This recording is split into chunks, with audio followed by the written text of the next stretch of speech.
नवापुरात वंचित बहुजन युवक आघाडीची शासकीय कार्यालयांची पाहणी. पारदर्शक व वेळेत सेवा देण्यावर भर.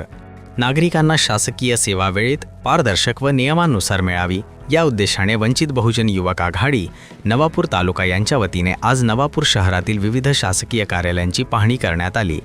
कार्यक्रमाची सुरुवात महामानव डॉक्टर बाबासाहेब आंबेडकर यांच्या पुतळ्यास पुष्पहार अर्पण करून व राष्ट्रगीत सादर करून करण्यात आले. त्यानंतर पदाधिकाऱ्यांनी तहसीलदार कार्यालयास भेट देऊन माननीय तहसीलदार यांच्याशी विविध प्रशासकीय मुद्द्यांवर चर्चा केली. पाहणी दरम्यान कर्मचारी ओळखपत्र, बायोमेट्रिक उपस्थिती, कार्यालयीन वेळापत्रक, तक्रार नोंदवही, नागरिक सनद, स्वच्छता, पिण्याचे पाणी, CCTV व्यवस्था तसेच नागरिकांसाठी उपलब्ध सुविधा यांचा आढावा घेण्यात आला. तहसीलदारांनी शासनाच्या नियमांनुसार सर्व बाबींची अंमलबजावणी करण्यात येईल तसेच आवश्यकतेनुसार संबंधित कार्यालयांची पत्रव्यवहार करून पुढील कार्यवाही केली जाईल असे आश्वासन दिले. यानंतर महावितरण, पंचायत समिती, वनपरिक्षेत्र, सार्वजनिक बांधकाम व कृषी विभागाच्या कार्यालयांना भेट देण्यात आली. काही ठिकाणी संबंधित अधिकारी अनुपस्थित आढळल्याने पुढील सोमवारी त्यांच्याशी चर्चा करून पाहणी पूर्ण करण्यात येणार असल्याची माहिती देण्यात आली.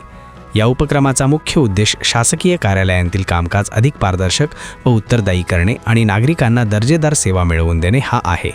यावेळी तालुका अध्यक्ष उमेश बापू पवार, उपाध्यक्ष गोरख अशोक नगाळे, उपाध्यक्ष अजय देवा चव्हाण, प्रसिद्धी प्रमुख रवींद्र सुरेश मोरे, सचिव रमीज राजा शेख, कार्याध्यक्ष सुमित पवार तसेच सागर बेडे, सोहेल शेख, प्रफुल्ल माळी, दुर्गेश अहिरे, रेहान शेख, प्रतीक ठोले, आकाश चव्हाण, अभिजित शिरसाट आदी पदाधिकारी उपस्थित होते. समिती येथे आलो होतो वंचित बहुजन युवक आघाडी पदाधिकाऱ्यांसहित. आज आम्ही पंचायत समिती देखील पाहणी केली.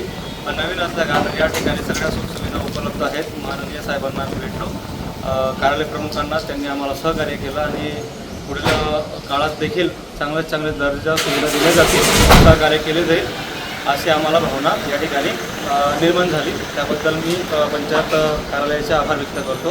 तुम्ही आतापर्यंत कोणते कार्यालय तुम्ही मी आतापर्यंत मान्य तहसीलदार कार्यालयात गेलो, त्याच्यानंतर शासकीय कार्यालय दवाखान्यात गेलो आम्ही, ग्रामीण रुग्णालय या ठिकाणी, त्याच्यानंतर MSCB कार्यालयात गेलो. त्या ठिकाणी पाहणी केली असता काही सुविधांचे अभाव आहे ते आम्ही त्यांना लिखितमध्ये आम्ही देखील कळवून, त्यांच्या वरिष्ठांना देखील कळवून की या ठिकाणी या नियोजन व्हायला पाहिजे.